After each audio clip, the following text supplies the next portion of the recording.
बोला आता. हे सोमनाथ खांडे साहेब, आम्ही जस्ट डायलचं पॅकेज घेतलं होतं.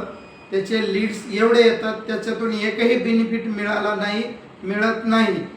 3,000 रुपये हे सिक्युरिटी डिपॉझिट सरांनी आधी सांगितलं नाही, ते कट झाल्यानंतर 2-4 दिवसातच लगेच पहिला हप्ता कट झाला 1499चा. आणि त्याच्यानंतर त्यांनी KYCसाठी डॉक्युमेंट मागितले.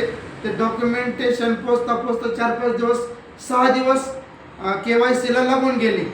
तरी त्यांनी त्यांचा महिना 10 ते 10चा आमच्या 25 पासून प्लॅन चालू झाला आणि पैसे 10 ते 10चाच महिना कंप्लीट झाला. म्हणजे या कंपनीचा काही फायदा नाही. तर कृपया जस्ट डायलचं पॅकेज घेऊन कोणी येडे बनवू नका. हे फक्त कंपनी येड्यात काढायचं काम करते बस. कंपनी आधी काही सांगत नाही, तुम्ही कागदपत्र हे लागतील. कंपनीने आधी सांगायला पाहिजे तुम्हाला आधार कार्ड द्या, पॅन कार्ड द्या, तुमची KYC होईल, मग तुम्ही पैसे भरा किंवा मग तुम्ही पैसे कट करा. तुम्ही अगोदर पैसे घेतात मग कागदपत्राची मागणी करतात, हे चुकीचं आहे. आणि असे बरेच हॉटेलला सगळे येड्यात काढायचे काम आहे.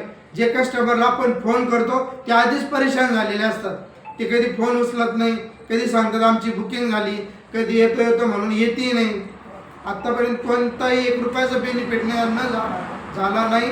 6,000 रुपये कट झाले अकाउंटमधून. आणि स्टॉप करण्यासाठी यांची कोणतीही फॅसिलिटी नाही. आता सरांनी सांगितलंय की मी आता किती दिवसात बंद होईल. तिकीट रेस केलेलं आहे आपण. यांनी कंपनीला रिक्वेस्ट पाठवलेली आहे बंद करण्यासाठी. आता बघू आपण.